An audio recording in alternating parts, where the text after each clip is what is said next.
Welcome to the February 15th, 2023 Police and Fire Commission meeting. We'll start with a call to order. We have two commissioners who will likely be joining us shortly. Why don't we start with our Pledge of Allegiance then?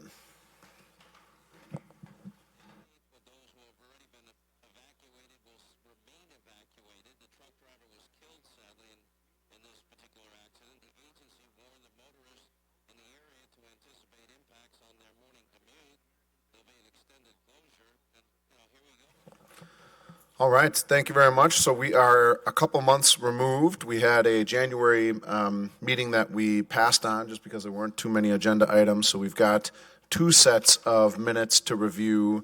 They're the minutes from the November 16th, 2022 PFC meeting, and then the minutes from the December 21st, 2022 PFC meeting. Any questions from commissioners about those draft minutes?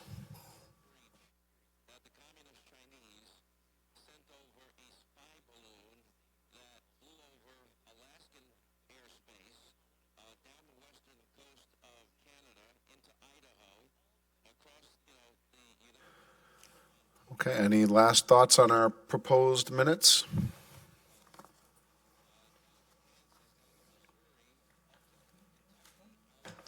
Then I'll move to approve the November 16th, 2022 PFC minutes. I'll second that. Any discussion? All those in favor say aye. Aye. Aye. Any opposed? All right. And then I'll move to approve the December 21st, 2022 PFC minutes as well. I second. Any discussion? All those in favor say aye. Aye. Aye. Aye. Any opposed? None. All right. We have approved both sets of minutes. Next on our agenda is public appearances for non-agenda items. We don't have any there that I'm aware of. We do have a guest, a special guest, and I will move to amend the agenda to move section 6D as in dog, CPAT discussion, to now in the agenda.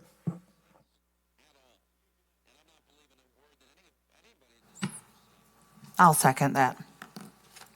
All right. Any discussion to accommodate our special guest? All right. Mayor Richardson, thanks for joining us. And do you want to share thoughts on the CPAT, or maybe what we could do? Actually, maybe a first place to start might be to introduce the topic. And I think Commissioner Amble or Chief Pulvermacher, if you want to just introduce the topic, and then we can get the mayor's thoughts. Chief, go ahead. Yeah. So the concern came up in regards to introducing an assessment tool that allowed us to evaluate physical fitness and ability in advance of offering employment. There are some concerns that this creates additional obstacle to those that are underrepresented in our ranks right now. So the idea is to provide more information as far as its validity, the intent behind the process, and what we intend to get out of it, to include where we use it and where we don't use it. So those are some of the things that we can bring up. CPAT stands for Candidate Physical Agility Test, or Physical Ability Test. I've heard it both ways. So gives you some indication as far as what we're talking about, and then we can go from there as far as some of the concerns. All right. Mayor Richardson, any thoughts for us?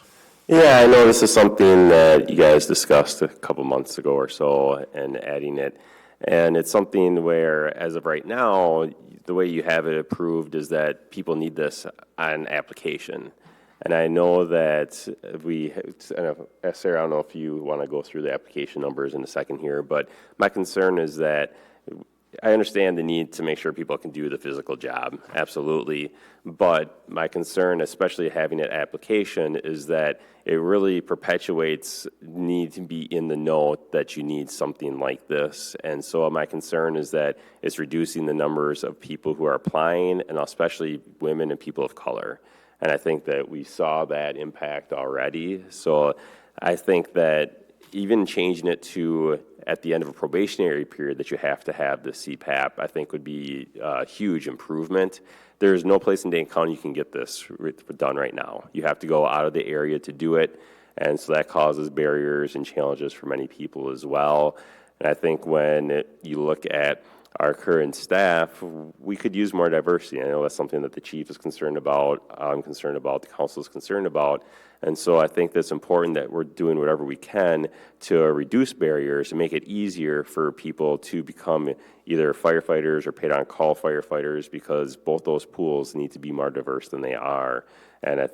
So I think that everything we can do for that is great. Now, you know, someone might say, well, it's not like they ever have to get recertified in the CPAP, so they approve it, they do it once, and then maybe they can't do the job anymore in 5 or 10 years, but that's, I guess, a different challenge and different question. But I do think that when you look at the requirements, if we're trying to make it easier for people to apply, which is what we're doing for all jobs in the city, and we've looked at a lot of different applications and requirements for a lot of different jobs, and I don't think we ask for people if people have felonies anymore, at least off the bat. It's for most positions anyway. I think some you have to. But I think that it's so important that we're making it easy as possible.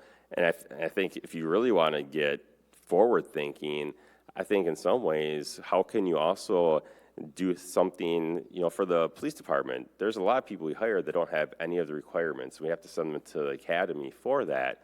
Well, is it even possible at some point to have positions that you don't even need firefighter 1 and 2 before you get hired? Now, you have to do that and you have to pass, and there's some people that are going to fail out. We see that in the police department all the time. But if your main pool of candidates is paid on call, and there's no diversity there either, what can you do to increase the pool of candidates and make it easier for people to apply? But again, they obviously need to be able to do the physical job. And so, you know, Sarah, if you could share some of the numbers from their most recent recruitment, I think that's illustrative. Yeah, with our last career firefighter recruitment process last year, we had 75 applicants. This time, we only had 34. And of the 34, over 50% of them didn't meet the eligibility requirements. They did not have the CPAT. So our gender went down. We didn't have any women that passed that didn't have the CPAT. And then we had one person of color remain in the interview steps that did have the CPAT. So it does have... potentially, it may have caused the reason why we have such a low number of applicants this time. I can't say that for a fact, of course, but it's just something to keep in mind that we had 75 in 2022, and now we only have 34. And then of the 34, you know, over 50% of them didn't move forward because of not having the CPAT. So just something to keep in mind. So I guess my main request is just that you can reconsider when that requirement is. If it's, you know, you talked about at the end of the probationary period, maybe instead, to at least remove one possible barrier. So. At any point, if you'd like me to reply, I can reply. I also want to give everybody their chance to raise their concerns. Mayor, I think you said easy, and I don't think we're trying to make it easy for everybody. I think accessible. Right. Maybe a better, right, way to put that. We don't want, you know, it to be easy, but accessible and even across the playing field. This is a test that is, they have to go over 2 hours away. They have to keep up on this, and this essentially, it really does.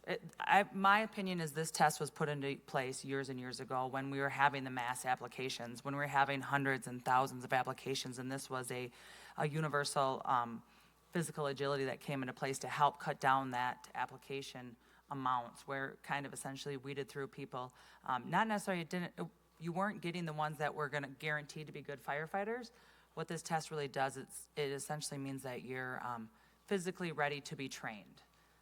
But there are other ways to do that as well. I was not at the meeting that this was approved at, and so I didn't watch that meeting as well. I did review the minutes, but it didn't have much info. Was this the only option brought up for pre-employment as far as a physical?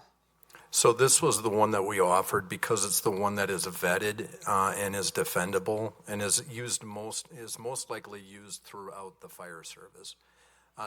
City of Madison has their own variety of it, but they also have more robust legal counsel that they can defend said physical agility test than we do. I mean, what we're trying to do is use something that has been vetted, is defensible, and resembles the work that's being done within the fire service, which is why this one was chosen. There is something to be said about the fact that, when you're looking at the number of candidates that we're receiving, CPAT isn't necessarily the reason for that, and I get that it may be, but we're seeing application numbers that are pretty low throughout the fire service, throughout public safety, across the board. From the top 13 candidates that we had, 2 did not have the CPAT. One of those was female. The other one was white male. So the intent of addressing diversity is something that we are keeping an eye on. It's also something that I believe that from the mayor's concern we can address. One of the things that I passed out to you, which was intended to share some of the things that we are intending to put on the city's website for the hiring process. And Mayor, you don't have a copy, but That's fine. I can actually put it on my screen here, so everybody has it. Un moment, por favor.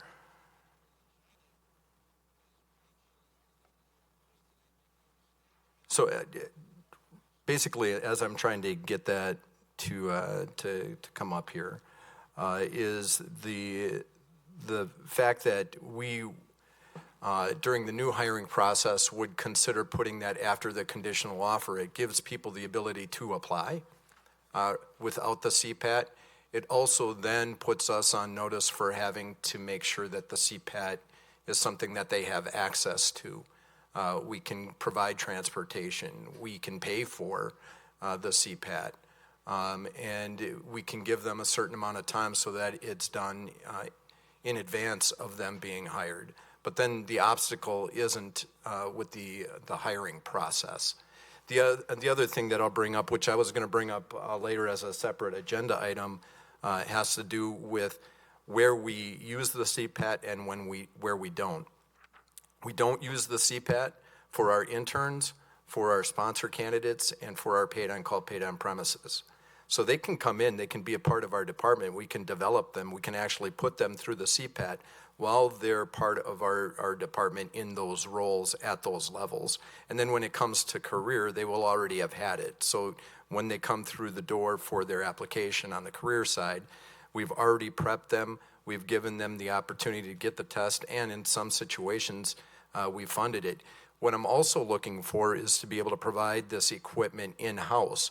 We can use it as a recruitment tool. We can bring people into our fire department to run them through the stations to actually conduct the test. We can be an administrating department for the CPAT, and then they have access to the Fitchburg Fire Department, even if they're going for another department.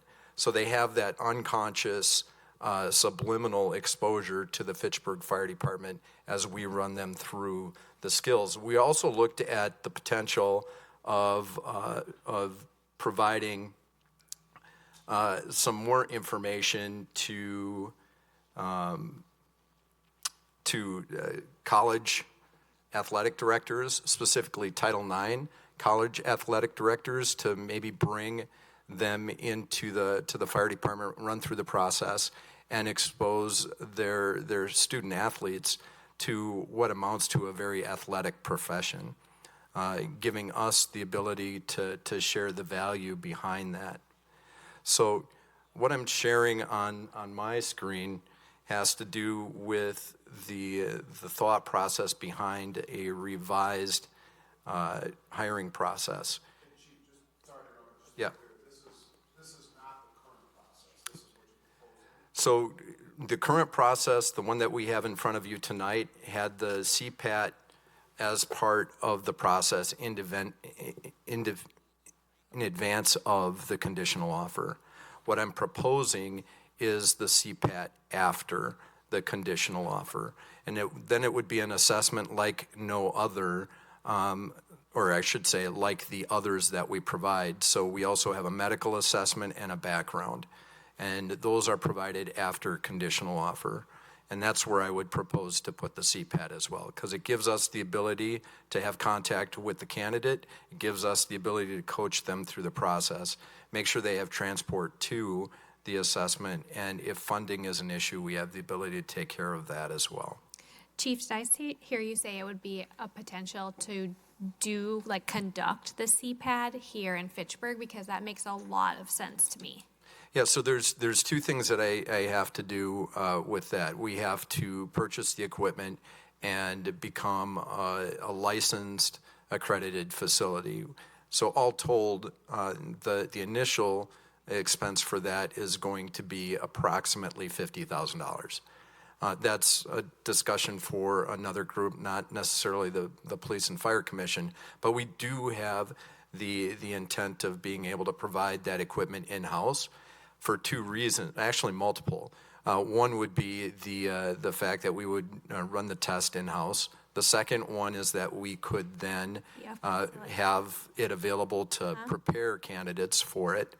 And the other one is actually for our internal processes. The mayor brought it up. You don't want to have something that your own firefighters don't do. So we would do our air consumption drills using the same skills that we're requesting new candidates to do. Mm-hmm. So each one of our firefighters would be running that circuit. Mm-hmm. Makes sense to me. Chief, what is the ultimate goal of the physical agility test? Because in my understanding is they're gonna do this test once, and then there's no other test in place for the rest of their career unless we bring in this new requirement that you're gonna say this is. That's where I would make sure that each one of our firefighters has the access to the assessment and are going through those stations at least once a year. That does a couple of things for us. By doing an air consumption drill, it's basically proving to the firefighter what they can do under air when they're breathing air. So how long is a tank going to last them? The problem that I have right now is that when we set up air consumption drills, our stations aren't exactly the same from year to year. So one year, if you use up your bottle in 15 minutes, another year it's 10, that doesn't necessarily tell us much because there's no constant. If I have a constant and air consumption starts going down, it gives us the ability to provide our firefighters with information that they can use to assess their health and wellness, to include going to talk to their doctors and so forth. So the air consumption drill allows us to provide that information to them and utilize the same assessment values that we would be using for candidates. Go ahead. Do our firefighters, do they go to a fire academy after they're hired? Do we Nope. go to, they get all the certifications beforehand and they go right in? So there's no fire academy that they have to prep for? Not on the career side. Right. So on the career side, once they come through the doors, they've already got their firefighter 1, firefighter 2, and EMT. Okay. Because that too was my understanding, is this agility test prepares them for, essentially, they are ready to be trained, ready to be in a fire academy, for whatever that amounts to. What are the surrounding departments doing? Do they require CPAT? So if I'm looking at our career departments, the ones that I know that do, Madison has a variety of the physical agility test. Others are doing certain components, but not necessarily vetted. My concern with going with something that isn't vetted is if it's contested, then the assessment really does very little for us. If we use something that's already been vetted and proven throughout the industry, that we can see with and I think Commissioner Amble, you sent out the decision that was made for Madison. It does suggest that something like that is defensible. It's something that we can explain based on the skills that are being used in that assessment. So And I don't know, Sarah forwarded an email today, did everybody get a chance? I know it's kind of last minute, but City of Madison had went through a lawsuit where a female applicant contested the testing process of the CPAT. It is a test that is geared towards upper body strength, which is typically more of a male-dominated strength. Females are known to have more lower body strength. One startling trouble I have with the CPAT is when I called the IAFF and talked to the gentleman that I was referred to. They said, and when I asked about statistics on pass fail, is as simple as that. Minorities and women pass fail. I would have liked to seen which categories people are struggling in. Minorities and women as well. And he had said that he keeps that they keep that information guarded. So, and I agree with your observation there. In reaching out to those that provide the test, I don't have specific data. I do have circumstantial. Circumstantial suggests that, yes, there's a higher failure rate for females. When it gets to any other type of classification, specifically along race lines, there isn't much of an additional failure rate for those that take the test. I think the concern that most have is the concern that the mayor had is access to the test and knowing when that's available. So you might not even have as many taking the test. And if we're realistic, if we're trying to hire to the population that we serve in Fitchburg, we're looking at approximately 10-12% black population. We're looking at anywhere from 14 to 17% Hispanic that we absolutely have to have represented because that's the pool that we're pulling from. Now, could we have more? I hope we do, but I also have to go into it with some realistic expectation about the numbers that are available to us in our immediate area. What is the cost to take the test? About $160, And then that gets you a certification that is good for how long? about a year. And that can be used nationwide. Anybody that accepts the CPAT, it gives you a card essentially, correct, that you can go and show to any department. So even if we tested them, provided the facility, they don't owe us anything to stay here. That gives them a card. Correct. We get a percentage of it for being a facility, an administration facility. Yeah, That's the... Yeah, if we were to admin the test, we would be receiving some revenues, mostly to offset the cost of providing the test. It wouldn't be much of a moneymaker. It's not like we're going to be able to hire anybody for that specifically. Why did Madison used to offer the CPAT, the official, the IAFF CPAT? Why are they no longer? I think part of that had to do with the way that the test from station to station was being monitored. I don't want to say monitored. The way that they actually executed the test allowed for breaks in between stations. Do they not do that anymore? They do that right now. Okay, The so it was actual always at CPAT, Madison you College. go from station to station to station to station, and you have to finish it within about 4 to 5 minutes. And is it the, I wish we would have shown a video. I have one. To show the commissioners what it entails. I did share that with Yeah. Sarah. Just do it quick for Is you. it, Yeah. is it, it's I got been my a long- camera.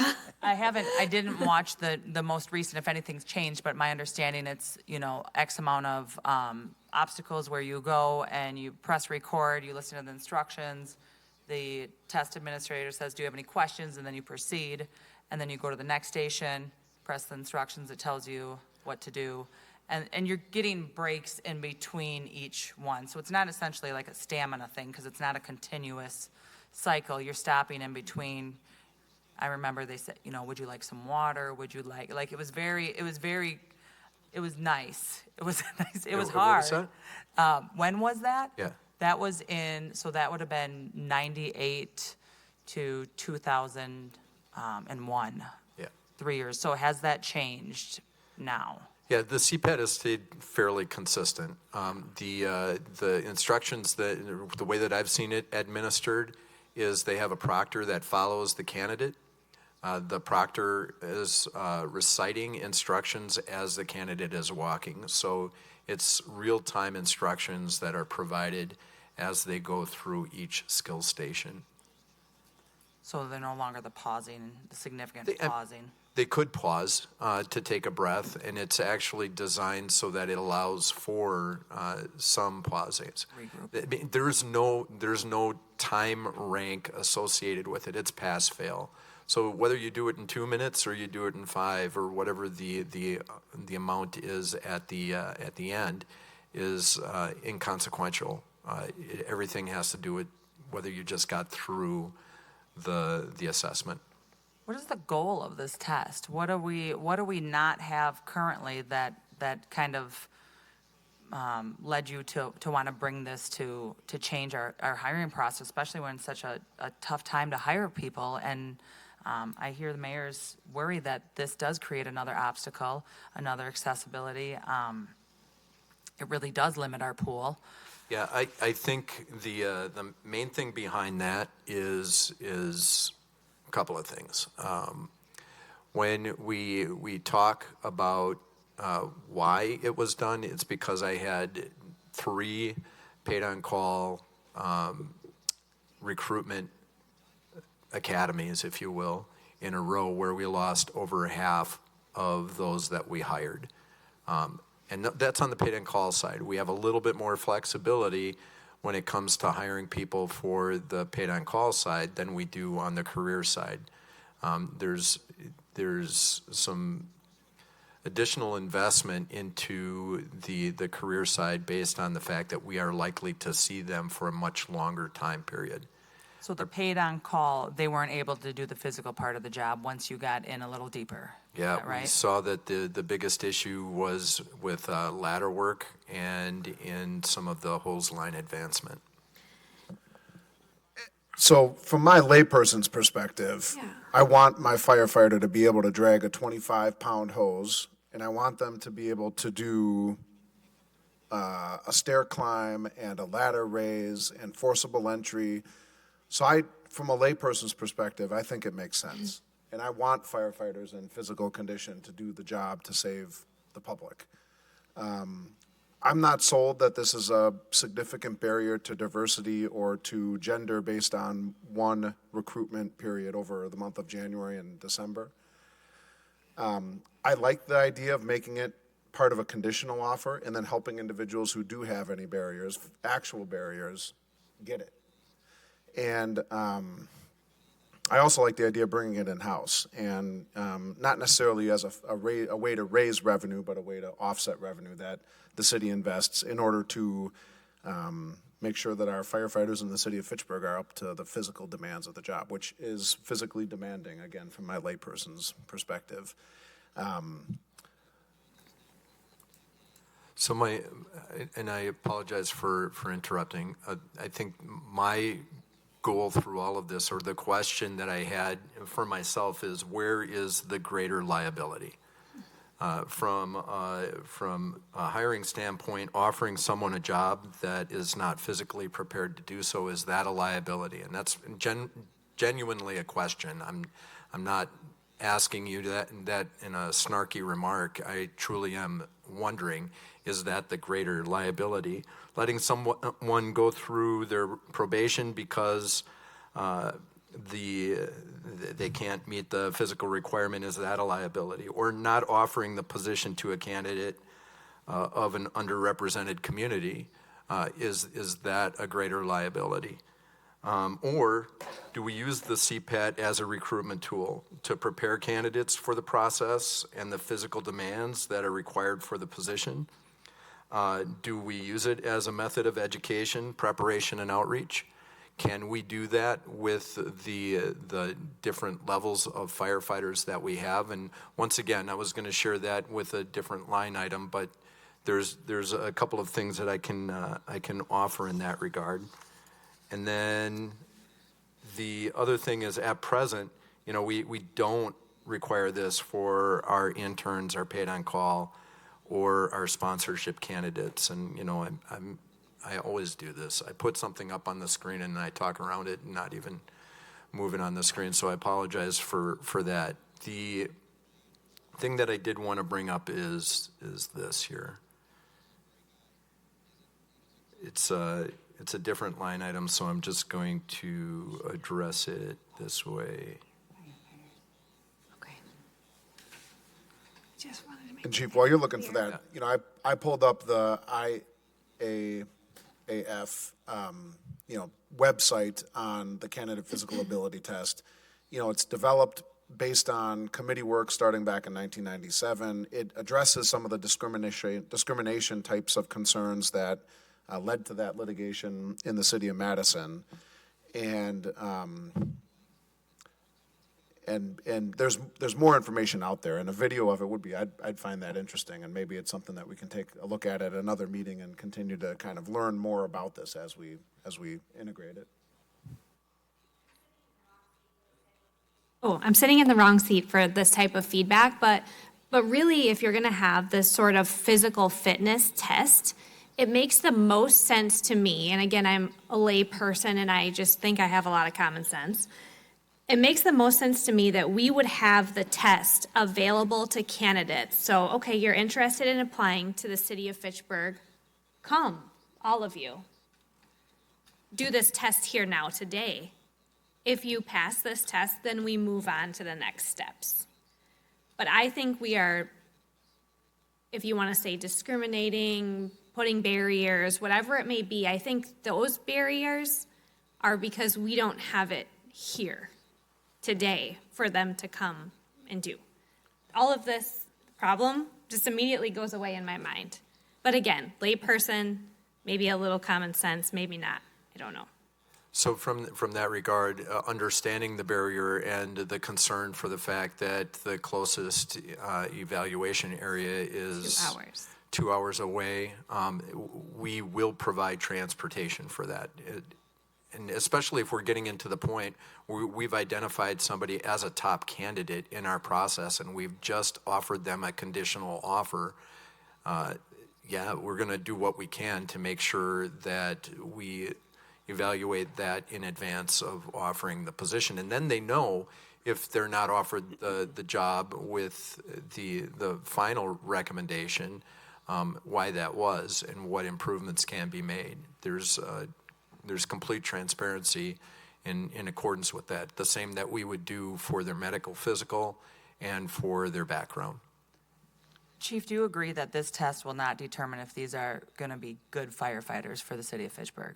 This test does not identify that. It's one element, so it doesn't address the totality of candidate. The other thing that does concern me is we are a fire department. We don't have a lot of depth in regards to what other positions we can fill. Other departments that I've been on, there may have been things like inspection or EMS where we can specialize. Right now, the Fitchburg Fire Department is specifically that, so the roles that we fill are primarily that of the fire service and what is done around that. I'd love to be able to say that we have a place to put somebody who maybe has expertise in a different area and to provide them with a job based on that. But right now, it's fire service related, and it's typically associated with some of these things that we're seeing with the CPAT. But you're absolutely right. Physical strength doesn't necessarily tell me they're the best candidate. It's just one element of the entirety of what they have to offer. What percent of calls are fire right now? Are you still, is 4%? That's kind of So nationwide or actual where? structure fires, if it's actual structure fires, you're 4% would be. Structure fires would be, they're pulling the hose, they're dragging the hose. Significant large structure fires is when this physical strength comes up and is significantly needed. 4% of our calls are that. And medical? I mean, remaining, or do you categorize it still alarm? So no, medical is still medical is about 80 to 90% of what we do on a EMS assist. As far as rescue, those are other things that we're taking into consideration. So those are the things that we're addressing with the entirety of the job that they do. But the thing is even though the structure firefighting is not something we get to do on a day in, day out basis. It's something that we have to be prepared for. And that in some respects is even more dangerous. The things that you don't do as often on a real world basis, you better be training on. It's inversely proportional. Those things that you don't get to experience with real world experience, you have to train on. So they're doing the same tactics, just in a training environment. Chief, sorry, I just had a quick question. It wasn't clear on the other sheet you had presented. It said they have a conditional offer. Do they need to then get the CPAP at the end of probationary period? Is that 1 month, 3 months, 6 months? I didn't see that on there, so I think that might help for people here too. Yeah, so the conditional offer would give them the opportunity to get the CPAT, and what we would do is we would get them into the next possible CPAT test, wherever that was being offered within the geographical area that we typically use within the 5 assessment centers that we've used in the past. Generally, it doesn't go much more than a month before you're able to get into a CPAT. In that time, we can work with them to prep them on the skills that they are going to be going through. But typically, it doesn't take longer than a month to get that test administered. Where would we have the ability to bring the conditional offers in and train them, essentially? I mean, I know that seems like a big task to take on, too. Would that be something would that be administration? Would that be chief's position? Or would you have your crew doing that? Who would take these candidates in under their wing and say, here, I'm going to come show you? Because this also is a skill test that technique will sometimes win over strength or anything else. Right? There's a 5-foot-tall person who's going to come in and they're going to be introduced into different techniques versus the 6-foot-tall person is going to have different techniques. But once you learn these techniques, it becomes much easier and much more easier to pass. So who would do that? I mean, I think this sounds much better than offering it ahead of time. But I do hear your concern for the liability. Right now we're in a probationary period, but I think if we're doing a good job in our probationary period and we're documenting and we're keeping up with our physical tests, whatever it may be. So I hear both sides. I'm not sold one or the other, but who would take these candidates under their wing and help make sure, because that's the worry too, is that we say we're going to help you. How do we help them? Yep, so right now I have a deputy chief who's been working with training. He would be involved in all aspects of CPAT. We have company officers that do company level training, which would also be involved in things that revolve around CPAT. If we were to become a training facility, we would have assessors who have been certified as assessors who can then provide those skills and traits that are the best predictor of success. So those are some of the things that we would do. And you're right, it's going to take extra effort, but that's recruitment. And everything that we do around recruitment is extra effort. And a lot of times it's extra time and dedication to something that we really didn't have on our docket in advance. But when the situation presents itself, you want to take advantage of it, especially if you have a candidate that looks like they are promising. I worry that we're going to lose candidates in this time period because other people are opening the doors and not requiring this or not asking for these conditions. And even if we say this is your conditional offer and they get an offer from somewhere else, they're most likely going to take the offer from someone else. I know. So that would be my worry as well, as we invest that time in that. I don't like that it's not department-wide. I know our career personnel are held to a higher standard, but that really separates, I think that creates a divide with not requiring the interns, the paid on call, and you said no internal hiring process will never have to take this test as well. So this is essentially, you're gonna learn this test, you're gonna come in with it, and then you, as of right now, how this reads, you will never have to do it again in your career. For fit for duty, that would be correct, but they are doing it in their career from year to year for their consumption drill. But not the official timed full CPAT. Not the timed CPAT. Right, walking through, which is different. The time is usually what, people can usually do each of these things, but with the time constraints really, I think that's where you get the failures. Most of the people can do it, but just not in the time that it's required. And for lay people who don't know the industry, this sounds like a fantastic, very easy, I want my firefighters to be fit, but there are many successful departments out amongst the nation that do not do the CPAT and have very successful, some of the best firefighters in the world.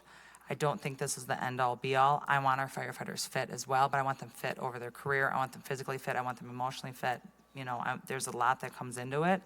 I don't think the larger departments do CPAT.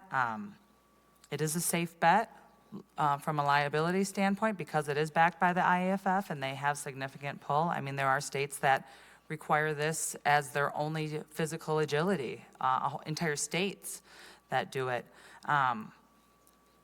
I still would say that this is gonna create a barrier, and we are gonna stay a typical white male-dominated department if we implement this right now. What I would like to see is us become a facility, a training facility first, have people come to our department, introduced to the department, and then, once we get that established, we can say, hey, this is something we wanna require.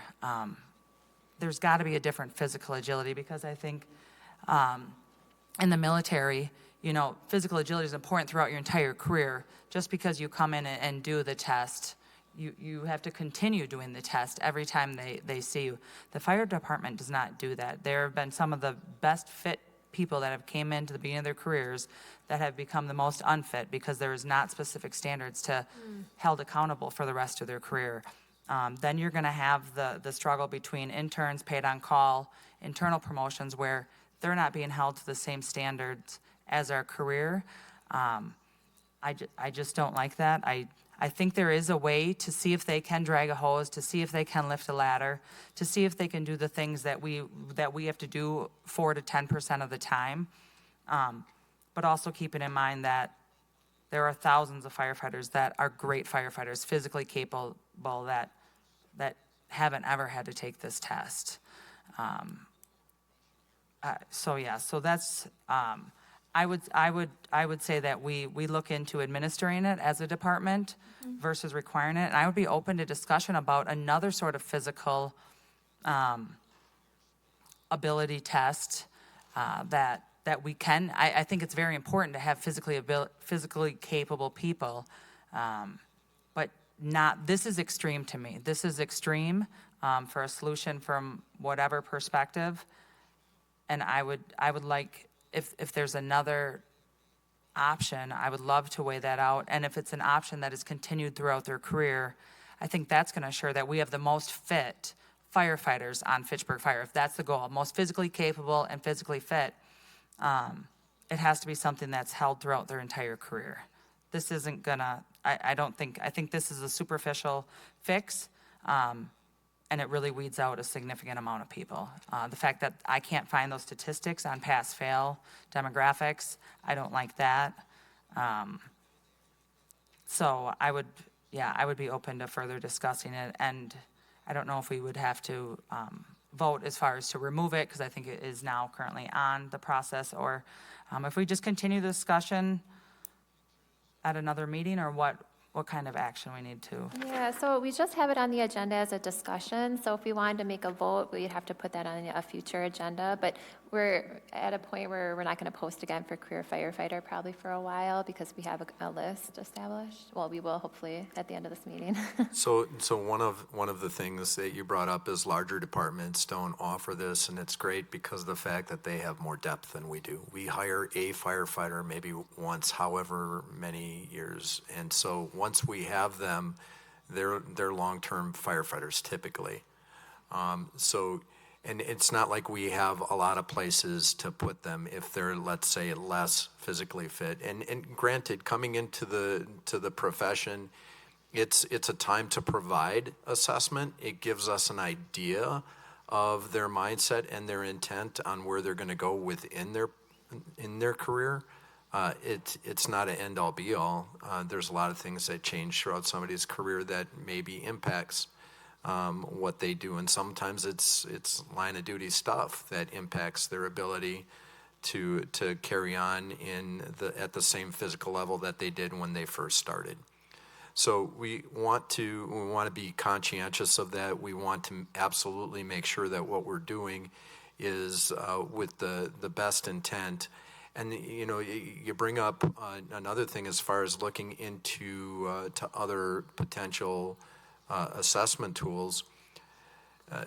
If we're already looking for ways of providing the one that exists nationwide, I don't know that I have the type of staff to be able to bring up something completely, I shouldn't even say completely different, a variety of what's being offered right now, because now you then have to vet it, you have to somehow get out there and have it certified, and it becomes less defensible from a local perspective, or more of the onus is on us. Well, and you bring up the fact that we offer this at different levels. And one of the things, the reason why we don't offer it for our sponsorship and our internship is these are typically people coming into the fire service brand new. Our sponsorship candidates, we have 2 in class right now, both black males, because of the fact that we're doing outreach in our community.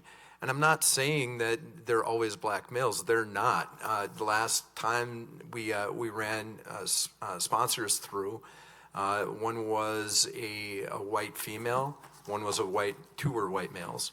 So, I mean, the idea is we offer them to our candidates who have little to no experience in the fire service, but are interested, and this gives us a touch point, gives us the ability to bring them in, get them some gear, run them through the paces, and get their certifications to the point where they can take those anywhere.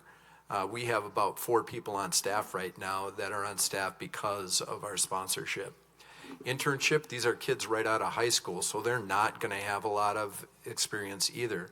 Good thing is when we bring them in and we sponsor them or provide them internship, we can run them through the CPAT.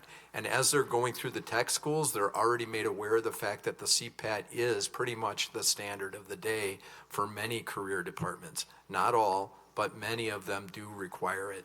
So it's gives them a chance to start thinking about it. And the same reason we don't do it for our paid on call is because these are typically part-time members who are also trying to get more experience so they can take it to the career level.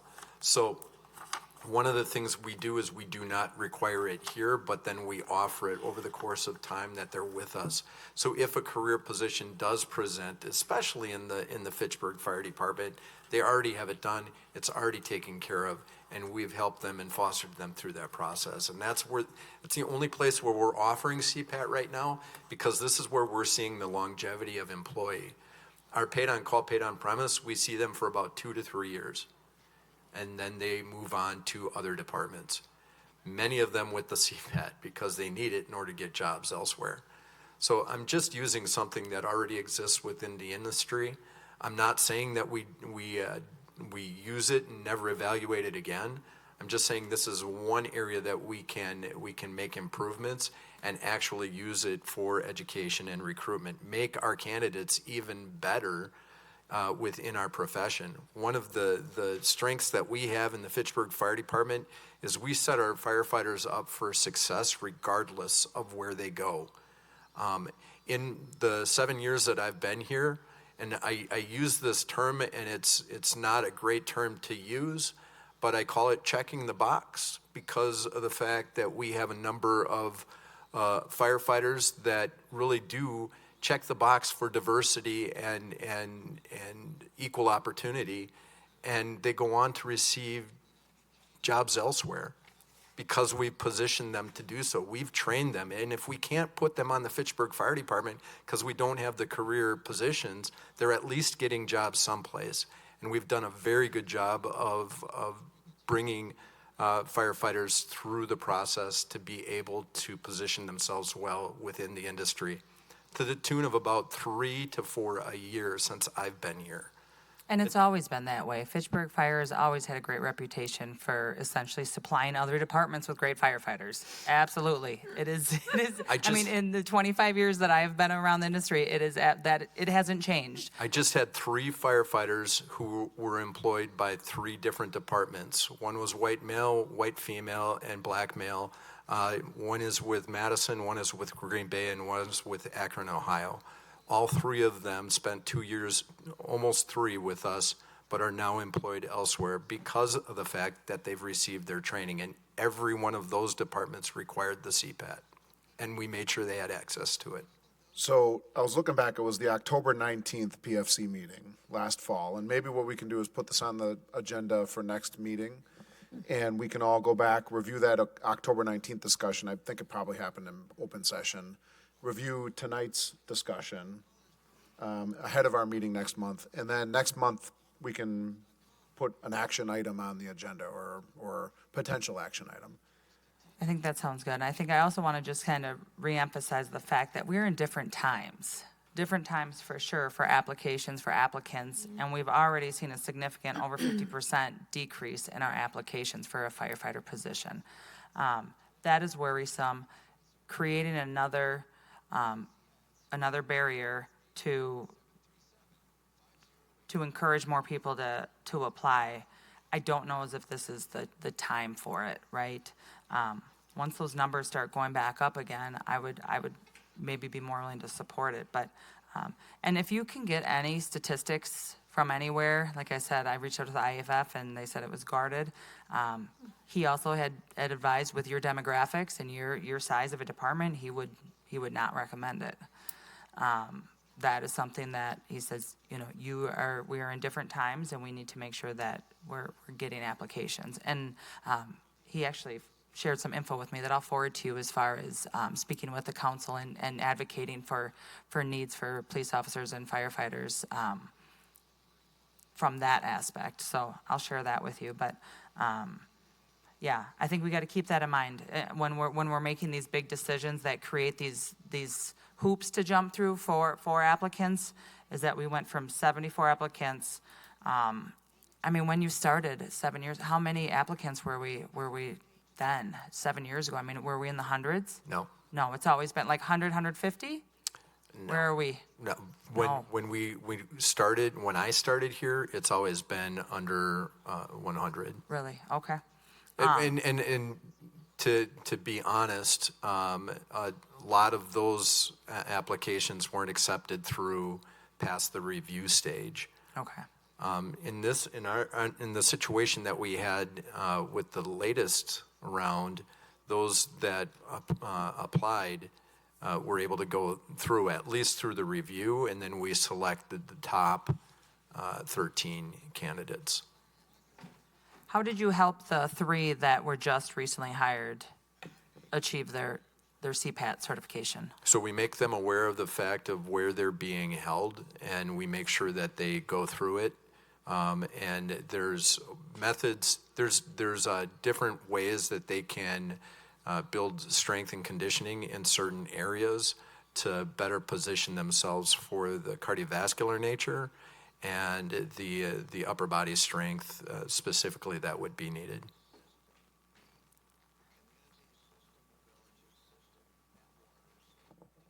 All right, any other thoughts on the agenda item 6D? I just want to thank you for discussion and further discussion on it. I think that, it's important to be able to do some of the physical demands, but I also think that, like you talked about, the changes, that things change. We shouldn't necessarily do something just because everyone else is doing it. I like to be a little more progressive than that if possible, while recognizing that you do need to still pull a hose if you need to and things like that. So thank you for the consideration. Oh, thank you for bringing it to our attention again. Yeah, we're here to listen to you, and we hope you'll listen to us when we come to you with something. Good discussion. Thank you, Mayor. And advocating for the community. I think so thank you. And the police and fire. Just saying. Throwing that in there. As if I needed to. You Right. Thank you, Mayor. Thank Appreciate you. you stopping by. Let's move to agenda item number 5, and Section A is the staffing report. Chief Morales?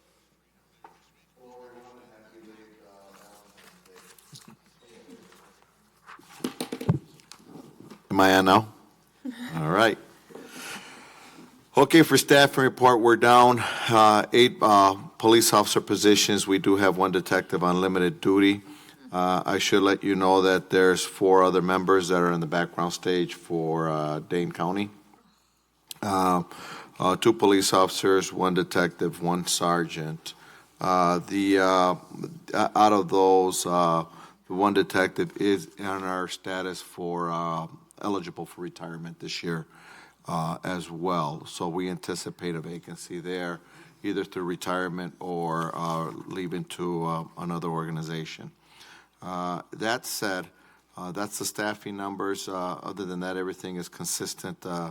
Elsewhere, we do have, take that one away, 5 additional people that can retire for 2023 or would be eligible. I do have some good news from that, if there would be any, and that's we eliminated the 10-hour schedule. So that is one piece where our sworn like that. It's more time off for work-life balance, but at the same time, bringing it down to back to the 3 shifts, first, second, and third, our order-ins were reduced significantly, which again, they're still able to get some work-life balance out of it, which means the overtime was reduced. So in January 2023, where we had our 8 vacancies, there were only 19 order-ins versus the prior year for 43. And even in last month in December, we had 50 order-ins. So simply by changing it back to that, it worked out. Here's another positive is the 10-hour shift, although it's great and many departments are doing it, we're losing continuity between the supervisors and patrol, the front line. And a risk management piece is extremely important that the immediate supervisors get to see their work. So although it might not be a shift pattern that is admirable by the first frontline officers, organizationally, it's working better. And on top of that, I'm already noticing and seeing some of the briefings with the officers, the interaction with the officers and supervisors, better. You can see the team concept growing much more strong. The enthusiasm amongst the team, even though we're down, it's great to see. And at the end of the day, we're going through some struggles, but to see the energy there is pretty impressive. Chief, So can you I go like over that. the shifts for us, just so I just would like to know, just what the first, second, and third, what does that mean? First, second, and third shift is just that the first shift 7 to 3, the second shift 3 to 11, and the third shift 11 to 7. And then you had a hybrid in there that also had worked 10-hour shifts, is that correct, for admin? Correct. We had, I would say at least 50% of the organization, of the frontline officers, no supervisors, just frontline. Over 50% of them were on this hybrid shift, which was 10 and a half hours a day for 4 days, and then off 4 days. And so they work this 7 to 3, and then what's their off after that? Right now, currently, we're doing a 6-2. So they work 6 days straight, Yes, and then have 2 days off? 2 days off. And then they would work on the return. I think they're working, what would that be, 4 days, and then the 2 off. So it'll be a 6-2, 4-2. 6-2, 4-2, okay. And then it just rotates. It rotates. But right now, as far as senior, like administration, have you guys switched your shifts, or your shifts still stay? Our shifts are still the same. The supervisor's shift is still, they work the similar shift. So they're working consistent with their, the sergeants are seeing their subordinates that they supervise much more regular. Great, that's wonderful. Good. We are still looking, and once we get to staffing, we're going to go back to entertaining a better algorithm that the front line might enjoy better. But at the same time, what I'm going to push forward is only if it works for the sergeants as well. Because I like that continuity, and I do like to, what I'm seeing right now is that, that connection between them, and they need to be connected. Absolutely, thank you. That's great to hear about the order ins. I think that's fantastic in itself, so, Yeah. Right. thank you, that's. Yeah.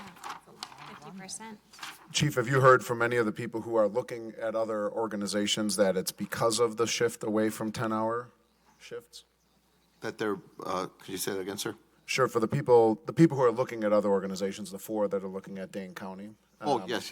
Are any of them, looking because of the elimination of the 10-hour shifts? No, now, I'm hearing it, let me get back to that sheet for my notes. One of the individuals is less than 2 years from retirement. So I'm thinking it's under the Wisconsin pension system, you can bump up because of the high salary there, bump your retirement numbers higher.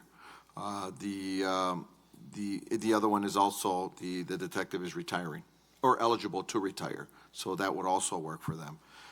The only one that the sergeant who applied, don't know if he's 100% focused on leaving, but I think he's keeping that as an option. And the fourth one, I think the opportunity, believe it or not, the county works for the jail. I think the opportunity to get off the streets is one of the reasons why that person is applying. That's opinion. Okay. And the pay. Oh, all four of them are the pay. Right, because there's a It's the pay. significant pay increase There's a right now common with the denominator. county. Absolutely. They just upped theirs to, I don't know what the percentage is more that any municipality can offer right now. Yeah, I really? think it's under $110,000. Starting? Yes, for a lateral Honey. transfer. Don't go get yours in the application. Yeah. On page 13 of the packet, there's a new section, I think it's new, called Other Required Overtime, which was helpful, so thank you to you and your team for putting that together. The second bullet point there says average submissions of OT per day, 8.25. Does that mean that there are 8.25 overtime hours every day in the department? Yes. Or is that just the quarter of, the quarter of an hour, the 0.25 on average per day? That's the average. We total all the hours per day, that we're getting, and that's your average that you come. So it's not, it's 8.25 hours average a day that we're asking for overtime, and that's not one individual. It's a little here, a little there. Yes.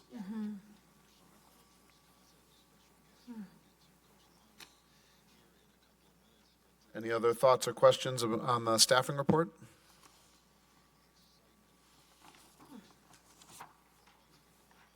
Okay, let's move to item 5B, lateral hiring process.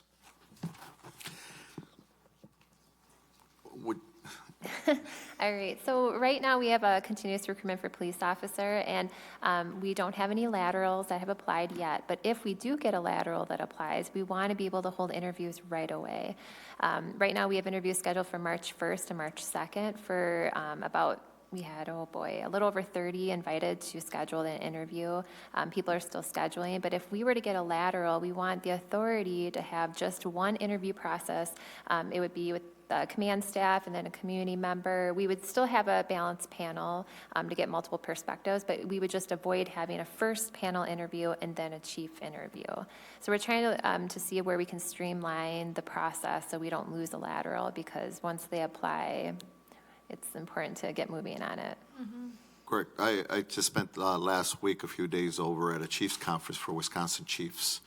And I shouldn't say everybody, some departments are starting to fill up. Waukesha County, that law enforcement group is starting to fill their vacancies. The Fox Valley area is starting to fill up in their vacancies. Milwaukee County is still struggling, and primarily because of the city of Milwaukee. But as I was talking to some of the departments, lateral transfers is a big deal. And as you look at laterals, what are some of the things that are occurring? Well, you have open recruitment. And here's the difference between a lateral. They're certified through the state of Wisconsin, which means they don't have to go through 5 months of a police academy. Most likely, the interview process, they're going to pass some of the initial stages that a 20-year-old college student is going to struggle with. So why have them go through the same process as a person that is coming off the streets that is going to have to go through the academy? It's a different process. Lastly, the importance in the hiring piece for our profession, that's law enforcement, is the background stage. And that's one thing that we won't change. We have to be very strict on our backgrounds. We have to follow up on any questions we have on our background. And even if you were a lateral transfer, we would have to complete that. So the process that we're asking for is putting them on the same process that a person with no law enforcement experience will go through. It's counterproductive. If we have a lateral transfer that can start, theoretically right away, why not streamline that process so that we have a greater chance of hiring that person? Some of the lateral transfers, or one of the lateral transfers that we had in our last batch, that person was applying for the general area. So had we not had the opportunity, or the timing would have been correct, that person would have been a great fit in any of the departments in the Dane County area. We got lucky. So that's kind of what we're trying to do is, here's a person that's working as a law enforcement officer already. What can we do to streamline it? And they still have to go through the background and all the other pieces of that to get hired anyway. Still bring it back to the commission for approval before extending any conditional offer. So really, it's just streamlining the interview process and making it a little bit quicker. Yeah. Can you remind me where are we at with our years of experience credit that laterals can get under the bargaining agreement? Yeah, we have an MOU that passed just in January. So we'll bring someone in with the exact years of experience that they have. So if someone has 10 years, they'll come in at 10 years at our contract, and the vacation schedule, and be credited sick leave. Right. Yep, so that's all Right. fixed. It's a huge deal. Yep. Right? Need it to Fantastic. happen. Yes, way to go. Can you explain just again how the process would be changed? It won't be the background check. That won't change at all. Correct. The same people will still meet with the candidates, but it'll just be one meeting instead of multiple meetings? So for example, we have interviews scheduled for March 1st and March 2nd. Let's pretend it's February 1st and we get a lateral that applies. Instead of waiting a month for them to go through an interview process, we would call them right away and say, and we would the following week have a panel that we would put together, and it would just include the chief. It would include the staff that would normally be on a second interview panel, but we would pull in a community member to be part of that. So whereas right now, you wait until we have our established date of interviews, and then you meet with a first panel interview, which is usually another sergeant in our department, another law enforcement sergeant, and then a community member. And then they wait a couple weeks, and then they come in for a second interview with the command staff. So it's making it so that, hey, you get a lateral that applies, the next week we can actually interview. And then if that person's great, we can even hold a special meeting of the PFC to say, hey, we would really like to extend a conditional offer contingent upon background. Yeah. This makes sense to me. I mean, I'm competitive. We need to be competitive in this climate. It makes perfect sense to me. I think we want these applicants. We want to make this happen. If we're voting on it, I'm like all in favor. Well, the lateral interview process, does that look different than the initial interview process? I hear what you're saying Panel. as far as that. Are the questions similar, or does that change? We developed some questions. I think we could keep the questions the same. I think one of the things that we'll be looking for is the reason for transferring. And that would also be indicative in the background piece as well. Some people or some of the lateral transfers are leaving because they're under an internal investigation. That doesn't mean we're going to hire that person. Of course, the background check will uncover The that. background check, that's why we got to make sure we're strict on that background check and see what red flags are there and what are some of the answers during the interview as to the reason why they're leaving the organization they're working for. I think that's great. Right now, like we've talked about, it is an employee's world, and they can go anywhere and everywhere they want right now. If they don't like their job, they don't like something about it, right now is the time for them to be able to jump ship and go anywhere and elsewhere, so. We have 8 vacancies and 4 leaving. I think we've got plenty of space to give everyone an equal opportunity if we hire a lateral next week. Correct. Is this something we need to vote on? So I didn't have on here that we would take action, but I mean, we did say we wanted to modify the hiring process. I don't think in the past we've actually had you approve, it's just through rules and regulations where we talk about the hiring process, and all of that, what we're doing still fits the rules and regulations, so we're not necessarily changing. So if anything, this is notification to the Police and Fire Commission that we'd like to adjust how we handle the laterals, but I can bring up the rules and regs just to make sure, but I don't know that we have to take a vote on it. Because this would be something you would have to make a change to the rules and regs. Potentially. So let me bring up the rules and regs, because I think we're pretty generic in there, where we talk about, the hiring process has to have balanced panels, and we have, strong interview questions. But I don't think we established that we have to have a first interview panel and then a chief interview panel. I think it's pretty, let me just get this. I can share it on my screen too. Just one second.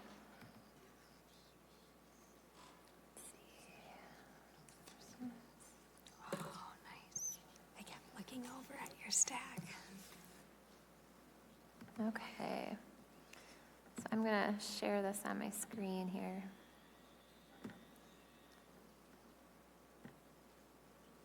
Okay.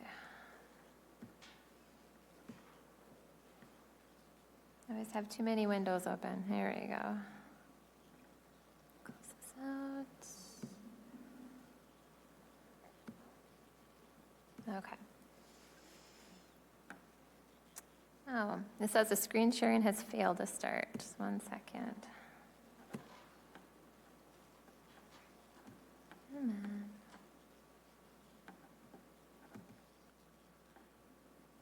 Yeah, from what I see in section 2.2, it's general. Yeah. The chief requests approval from the commission. Human resources and chief identify the proposed recruitment process, present the process to the commission for review, feedback, and approval. All right, meetings. You're in section 2, hiring for the police and fire service. So we talk about steps to complete an eligibility list to fill vacancies for police officers and firefighters. Let's see. The proposed recruitment. So it talks about the HR rep and chief. The department will identify the proposed recruitment process and present the process to the commission for review, feedback, and approval. All components of the recruitment process will meet any minimum qualifications for the position. We'll advertise balanced panels, objective interview questions, bias education for hiring panels, and any additional recruitment steps and other related criteria. So it still fits within Chapter 2 of our rules and regulations, which is good.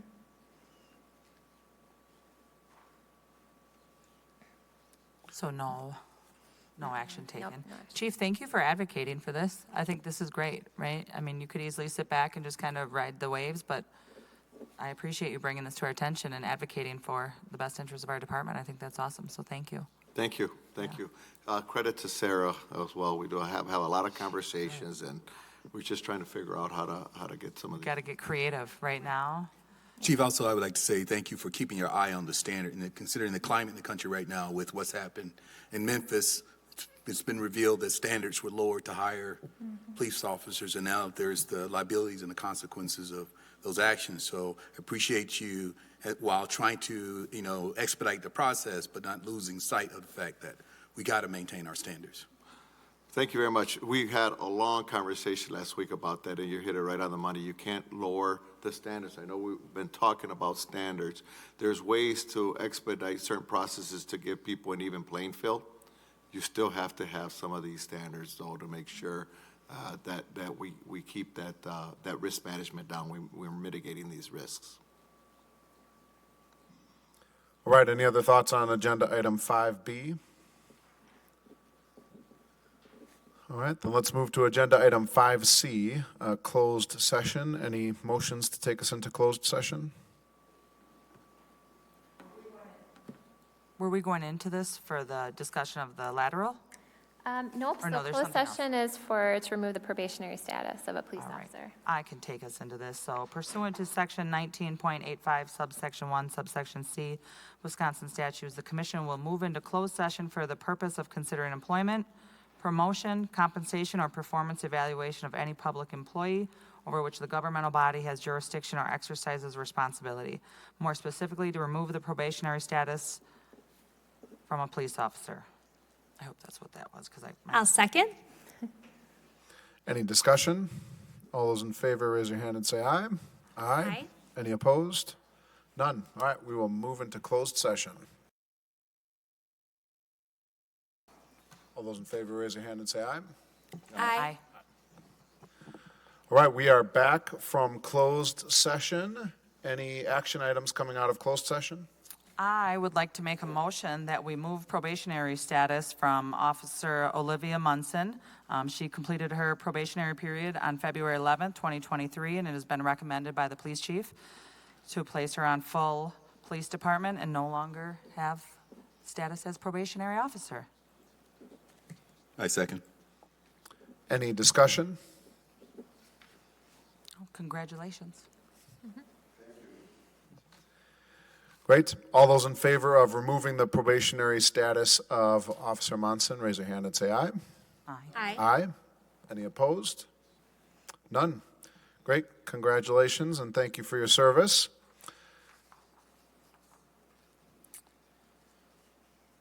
Moving on to agenda item number 6 and 6A, the staffing report. Chief Pulvermacher. All right, we're looking at the staffing report for December. Actually, what you have in your packet is an end-of-year report.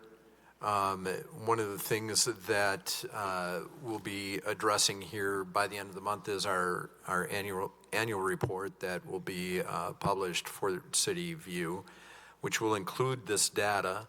Moving forward, it's sounding like the city is moving away from annual reports, but more or less monthly reports from all departments. So you'll be seeing a slight change in that regard, but good news is we'll be reporting on some of the same data you see monthly anyway. One of the things that I will bring up is our calls for service. We're in the process of moving from a records management system, and there was some discrepancy as far as the end of year numbers. So this 2718 may or may not be the number. It's the one that was immediately available when we were looking. I'm fact checking that because it seems a little bit high to me. It is over what last year was, but maybe not to the tune of 600 calls. We did see an increase with the town of Madison. We know that we're going to be seeing increases in that area. We didn't necessarily see increases with the town of Madison with inspections because Madison was responsible for those through the end of the year. Otherwise, the types of calls that you're seeing are typical to what we see on a day in, day out basis. As far as the staffing report, numbers didn't change all that much. We did receive 2 resignations we'll be bringing up in closed session, but that impacted our paid on call staff. And then we hired an additional intern as approved at the last Police and Fire Commission meeting. One of the things that is not on your list that is on mine, it was the chief's pay period. I'm still putting in extra hours. We are bringing that under control a little bit more based on additional command staff availability, but it's still something that is reflected in my time, and I can get those numbers to you. The last 3 pay periods were 71 hours. I was able to take some vacation, and 119 and 140 for me. So the other thing that you have in there is the splatter map. It gives you an idea of where our calls were for service in 2022. That triangle in the upper right is the town of Madison acquisition, and you can see how much we're picking up in that area. And that's 2 months of responses. So we anticipate that that's going to be heavier throughout 2023. So that gives you a little bit of an idea of what we've been doing there with staffing and responses. Any questions? Chief, I'm looking at the overtime numbers and it's just astronomical to me, and I'm assuming January looks very similar. Can you talk about that a little bit? Like it's outrageous. Yep. One of the things that we have a tough time filling is our daytime personnel, because with our paid on call, paid on premises staff, they oftentimes have jobs during the day. So we're filling that with our career staff. We're hoping to use those numbers. We're in the process of pulling those right now. And one of the things that we're anticipating is the ability to hire an additional firefighter that will likely fill daytime hours. So Monday through Thursday, Tuesday through Friday, something like that. I don't think one's going to do it. Nope. It's a Band-Aid. It's going to get us closer to where we need to be, but it's not going to fix it. And a lot of that really has to do with what was budgeted for this year. We're seeing the need and only being able to increase that by a certain amount. I do believe that with the city going through a staffing study right now, an organizational staffing study, we'll be able to determine some other areas that we can address through additional information. And then ultimately, what does the city need to do in order to address public safety as a whole? And that might be anything from what we do with the actual operating budget to referendum. I think it goes without saying that this overtime is falling on your career staff. And so how are they handling this? Like, we talk about work-life balance and like how important that is to us. And I'm seeing 680 hours of overtime in a month. Mm-hmm. And I'm sure January is probably looking similar because we had a trajectory upward. Yep. So January is probably, in my mind, more. Yep, so it depicts the transition of a workforce. And whereas in the past, we were able to fill many of those positions with part-time, paid-on-call, paid-on-premises staff. It's over.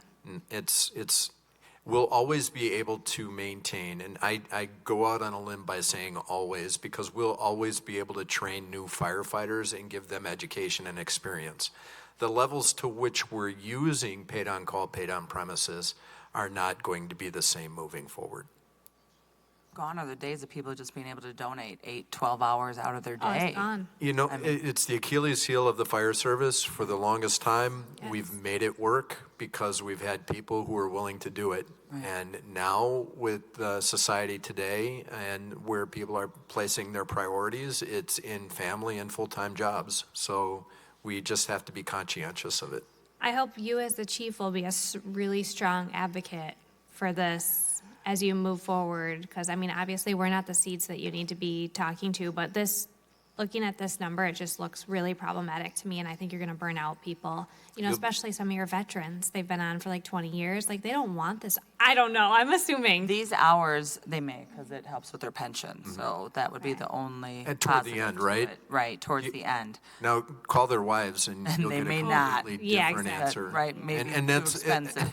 I say that Right. slightly jokingly, but that But is something that I have to realistically- consider is how things are being dealt with at home. Because this overtime number is no paid on call people are making overtime. No. No, they Correct. will make overtime if they work over 40 hours, but They don't. it's not to this level.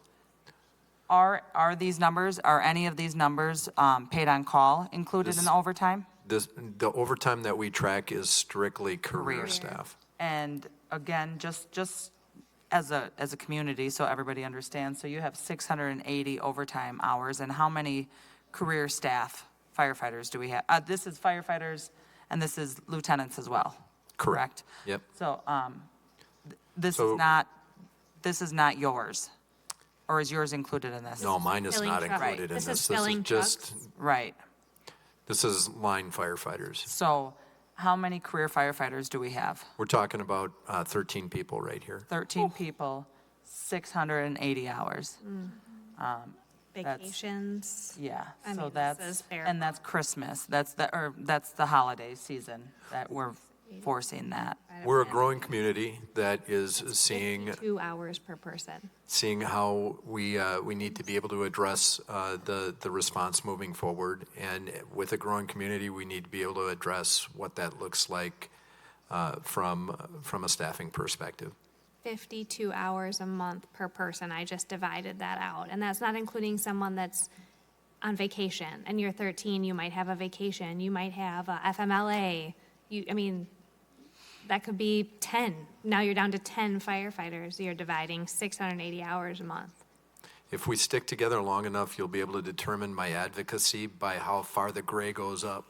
Seriously, I can only imagine. Well, in putting this, you put this into financials, right? Taking the 680 and putting it into numbers, and that's going to be substantial. And That's what we're working with right now with the finance director. But ultimately, the way that this is going to have to be delivered is in the way of moving forward from an ultimate budgetary item, the dedication that way. And it's also going to take some work from the state to identify what they're doing with shared revenue.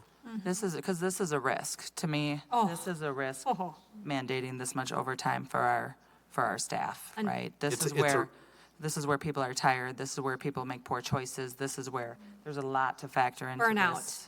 Burnout, Mental health. Yeah. Definitely want to take all of it into consideration. Don't want to work anybody beyond their effectiveness. But remember, we have a vacancy right now for firefighter that we'll get approval for, hopefully, and then we have a potential new daytime career firefighter that he'll get, so. We're would make working sense. so right now, we're working on the vacancy that exists, and then we're trying to address an additional firefighter on top of the vacancy that exists for this evening. On a side note with this, I went to the EMS conference up in Green Bay a couple weeks ago, and that was great. It was eye-opening. I was speaking to somebody that was talking about the breakdown of the EMS system and how that is coming to the forefront because it is no longer sustainable, and we're seeing ambulances that cannot respond to the rural areas. Are we having any issues with that here in Fitchburg? The good news is that we staff our ambulances, and I say we, Fitch Rona Right. staffs the ambulances with career and part-time staff. They're not relying on volunteers. The departments throughout the state that rely on volunteers are the ones that are running into coverage issues. Not to mention the fact that a lot of times in those smaller communities, the firefighters and the EMTs are funding their equipment. So the bake sales and all those things that they do in order to get a fire truck or an ambulance is something that the municipality isn't paying for, and that's catching up with them. It's scary, so continue advocating, and I know you are. I know you're fighting for more, and we need more so we can have them less numbers as far as that, so thank you. Just for men, touch of gray, just a little bit. Right. Any other thoughts on staffing report? I have one question for the chief. So I'm looking at the scatter plot, the visual, and I'm wondering if there's another dimension of data that you look at that's not represented here, and that is the amount of time spent at the incident scene, which I think perhaps is impacting your overall hours, right, of your staff. So do you look at that element of data? Yeah, so it's a really good point to bring up. We take a look at not only the amount of time that's spent on scene. Nobody's ever really asked for that in great detail. It's something that we could produce. We try to be in and out within 30 minutes if it's like an EMS call. If it's a fire call, it's going to take more time and effort depending on the amount of damage. But response times are even more important to us. So how long it takes us to get to the incident to initiate care. That's the more important piece of information that we are tracking as well. So Are we within the national standards for that response time? in the urban service area, yes. When we get into rural agricultural areas, no. Good to know. Because is it 4 minutes? Is that still the About response? 4 minutes. Yeah, It- ish. It sort of depends upon the department too, so we run into a little bit of latitude based on the way that we staff, but we would prefer to be regulated against what amounts to a career staffed department because we staff our initial response.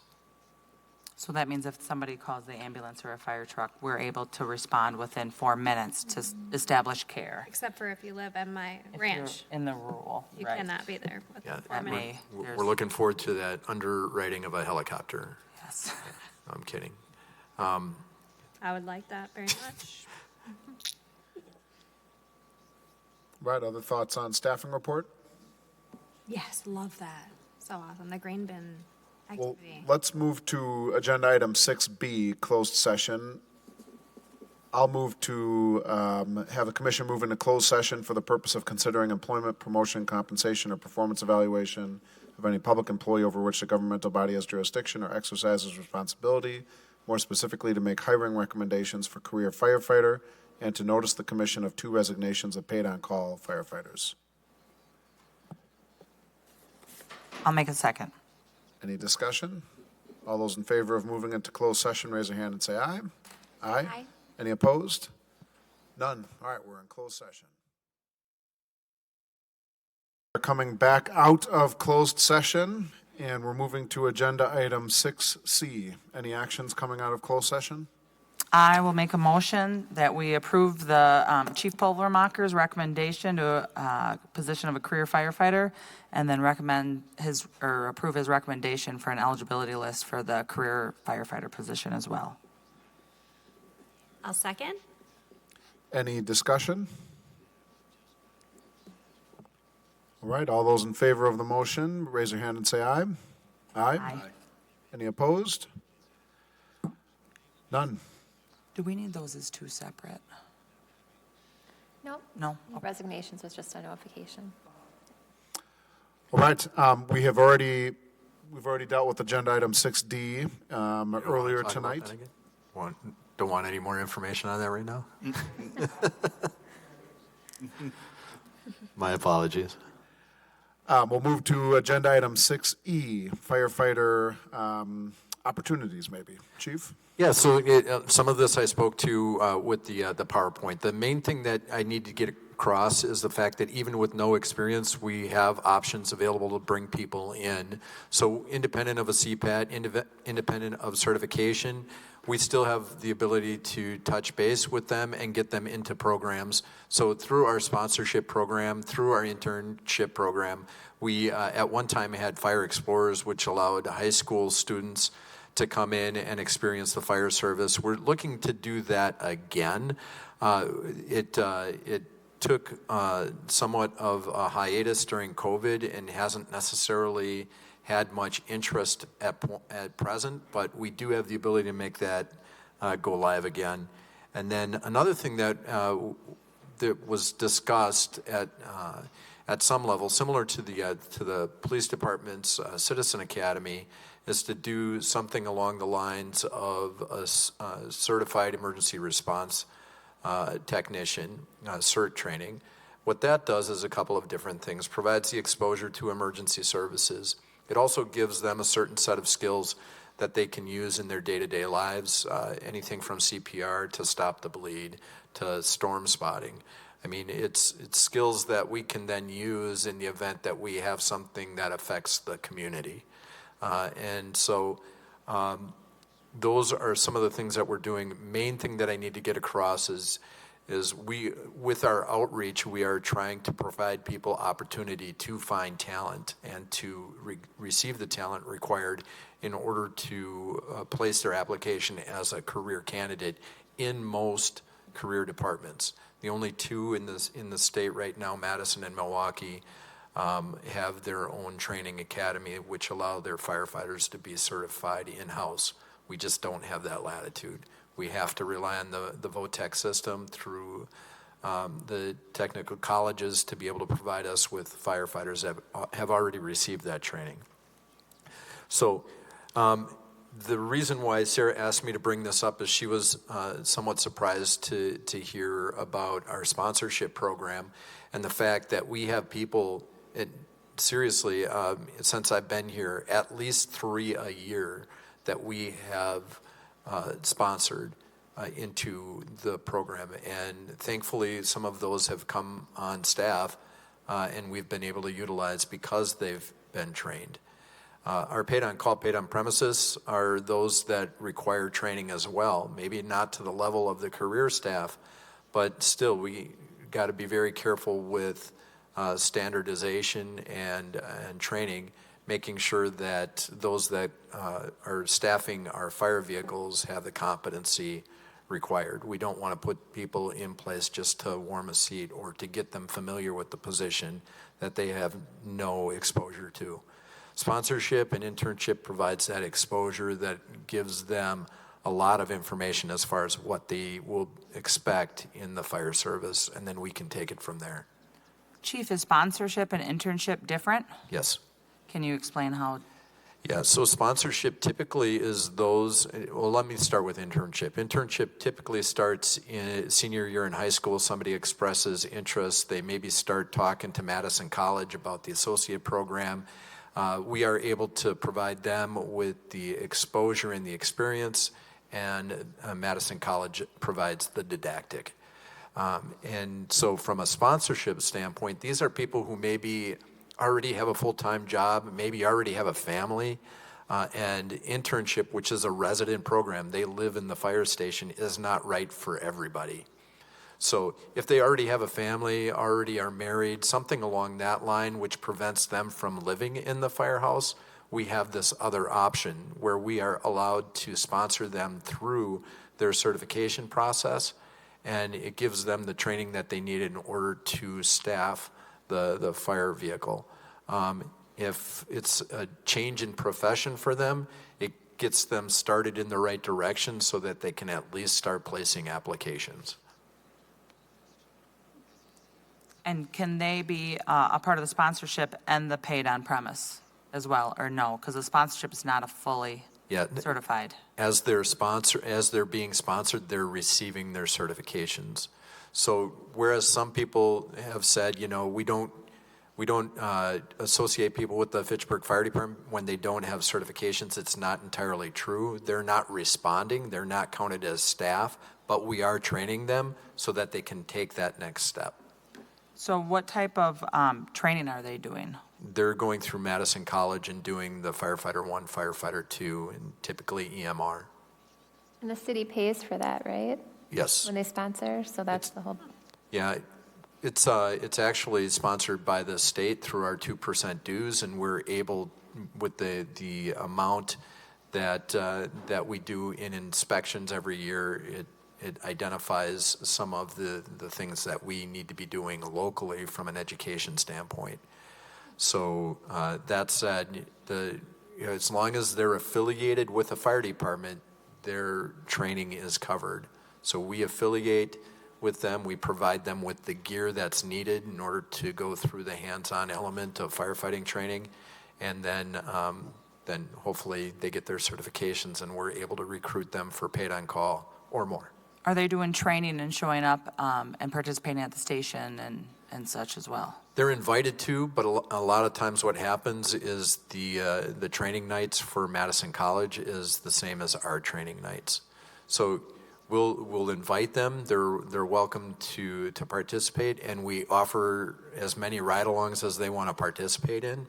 But it all depends on when their training is scheduled and when ours is. So they can do ride-alongs? Oh, yeah. Whenever. Anybody can do ride-alongs. When is your training nights?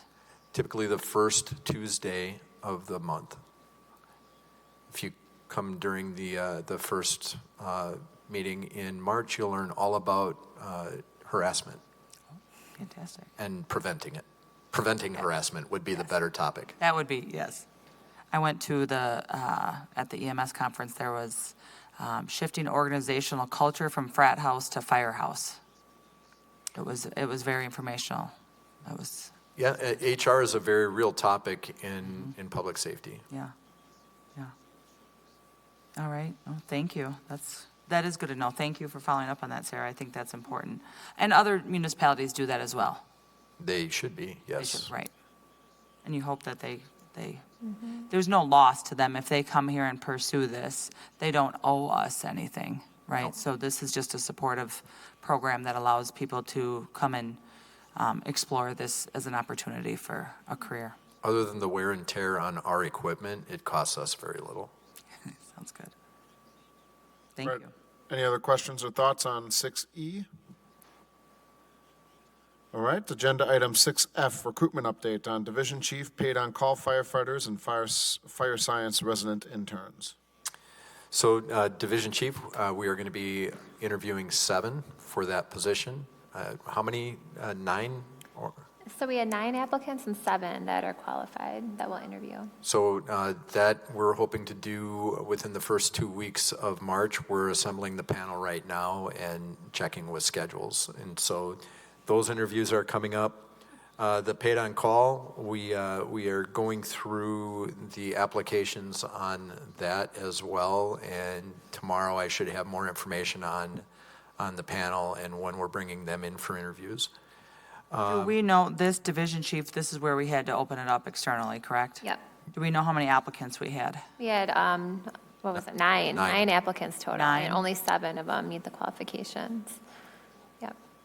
I'm pretty impressed with some of the candidates that applied. So I think we're going to exciting. have a real, there's the potential of some pretty qualified candidates as long as they accept the role. Wonderful. You got external applicants then? Yeah. All Yeah, external. We yeah. didn't have any internal applicants for it. Our depth for internal candidates is not all that significant. So it's one of the reasons why we're trying to also grow the organization from the bottom up so that we can have that depth in those that will eventually pursue progressive levels of leadership.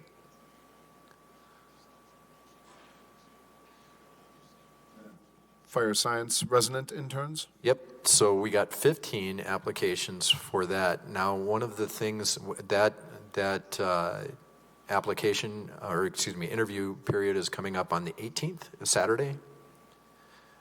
So the thing that we're probably going to want to do there is ask for the potential of a special meeting because some of those candidates are applying at other intern programs. And we are heavily recruiting certain members based on what they've done at Madison College and what our instructors have seen them do. Sure, because we have a couple over there, don't we? So it wouldn't be a long meeting, I don't think, but it's definitely worth us getting in front of some other departments. This Saturday it happens? The 18th? Yep. Yep. This Saturday. Yep. Great. Yeah. Yeah, let us know. Yeah, so I'm fairly confident that we're going to have 4 that we would be able to recommend. Great. And you'd be able to bring on all 4? We have 4 vacancies right now.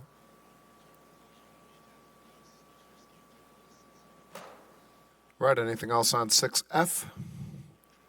Let's move to agenda item number 7. Sarah, do you mind setting that up for us? Yeah. So there's a resolution attached in the agenda packet, and basically this was added to all committee, boards, and commission agendas, just to give you an idea of what was part of the ARPA to closure investment plan. So if you have any thoughts on what you read in the investment plan, you can let your council member know. And the deadline for submission of proposed amendments is March 1st. So just gives you an idea of what they're looking to use all that money for. Was this the program that we were looking to get some resources through? So ARPA to closure, yeah, we were looking at different things like, employee referral bonus program, I think, was some of the recommendation. We actually drafted employee referral bonus program for police officers and routed that to chief yesterday. We're looking at using salary savings to fund that. So we did try to put that through with ARPA TIP, but it wasn't accepted. So there's other things that they had set as priorities, but we found another way to potentially do the referral bonus. And when you say it wasn't accepted, this is the mayor's proposal. Exactly. And then alders can amend or propose amendments that are Exactly. voted on by the full council. Exactly. So if you have any ideas or thoughts, you can go to your council member that serves your area, and then they can submit an amendment. So the referral bonuses, and then we've talked tonight a lot about the CPAT training program that is would be beneficial for Dane County as a whole, for our department, for our individual firefighters, that was roughly $50,000 price tag, you think? Correct. And the updates on pricing I wasn't able to receive before this evening. We've had that request out for about a week and a half now, so I'm hoping to get an update on that this week yet. Yeah, I mean, it's all about priorities here. There's $10 million, and to me, police and fire are, public safety is a priority. I'd say over many of these, but I'll let others know, and maybe we can all do so as we Sounds see like fit. we need to do that. I don't even want to look at it while we're in open session. I'll say something I don't mean to say. I mean, I mean to say it, but maybe I wouldn't want everyone to see it, hear it. Traffic calming, a consultant to review our ordinances for $500,000. Lots of Oh, I didn't see that. Where is that? unprioritized Oh, that's spending here. in my Is mind. is that this link?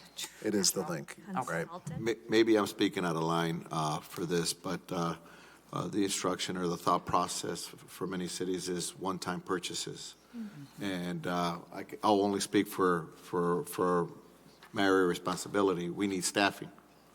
And the staffing isn't one-time purchases. So our biggest Hopefully. gripe is staffing. We're not only that, but we're behind the numbers on just legitimate staffing. Even if we're full-staffed, we're below-staffed for the size of this city and the needs of this city.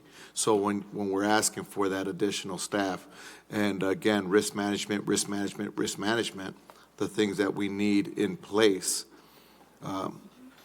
that money, either we're going to use that to get us started, and now in the future look at how we're going to fund it, or most often it becomes a non-topic, which we use A lot of these this, funds. a lot of this stuff is stuff that is purchased and ends up sitting in a corner and not being used. And that is the sad part. So if Collecting there's, dust. but we can, this is the same, that same information that we had last time that we couldn't use on payroll, correct? We couldn't use Right, it yep, for staffing is prohibited, so we staffing, can't add right. new positions with this money, according to Okay. administration and finance. But one of the good things is, something that is included is a consultant to look at a referendum for adding staff for police and fire. So there's that. So there's very serious thought into hopefully next year, we'll have a referendum to add more staff. It's also how they funded the staffing study for the city, the organization, because that was a one-time expense. Right. Wow, so what are they even doing with the $10 million? If we're not spending it on staffing, it seems really irrelevant to me. What do we need? $750,000 for resurfacing tennis courts. Oh my gosh. But, yes, let your individual alders know your thoughts. Yep. Don't read any more out loud, Tom.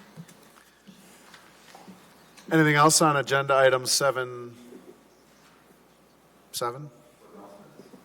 Yep, announcements?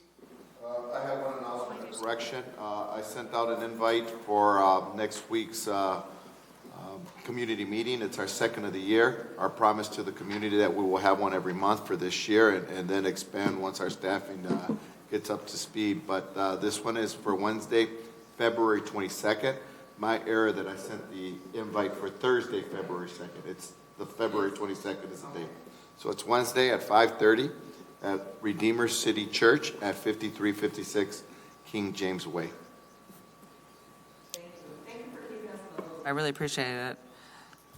I have an announcement, just a quick plug for the Ag and Rural Affairs meeting. We're holding it on the 21st, Tuesday next week at Four Winds Farm. If you're not interested in coming to our meeting, totally understand, but what we are having after our meeting, we will exit, and then we have invited the 2 mayoral candidates to come, and we're going to host a forum. I got word I'm going to be the moderator, so we'll see how that goes. But we'll have both candidates. We'll have a series of questions that we will ask them. We hope that as many rural Fitchburg members will attend, but anyone can come. So if anyone has any interest in seeing or hearing or talking with our mayoral candidates for the upcoming election, come on down. What time is 21st. It starts at 4. Our Ag and Rural meeting is at 4. I anticipate it not being a very long meeting, and then we will adjourn. Fact TV will leave, and then the candidates will come. Thank you. And Four Winds Farm is like off Adams Road in Fitchburg, if anyone's unfamiliar. Can't with get there that. from Fish Hatchery. You cannot. Well, you have to turn onto Adams, and that's. You can thank your fire department for that. You Yeah. you Yeah, created well, a new road. Hey, you gotta do what you gotta Yep, do. hey, Yeah. I see everybody turning around there, right, when they get lost. they Well, get there. actually, it was also the county required additional traffic calming in that area, and it would have been an additional expense, so. A lot Understand, that goes yeah. into it. Yeah. There's $180,000 for traffic calming in the budget here, too. Any other announcements? Chief Morales, it was a tough week and month in the city of Milwaukee and the police department, so we all had you in mind because of your service there, and have the officers there in mind as well, so. Maybe we could just take a moment of silence for the police officer that lost his life.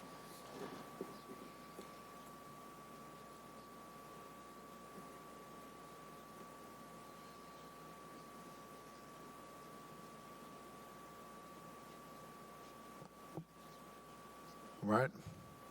Any last announcements? Okay. Thank you all. Have a good night. See you next month. Thank you. Make a motion to adjourn. Yes, motion to adjourn. I'll second. All those in favor, raise your hand and say aye. Aye. Any opposed? All right. Thanks.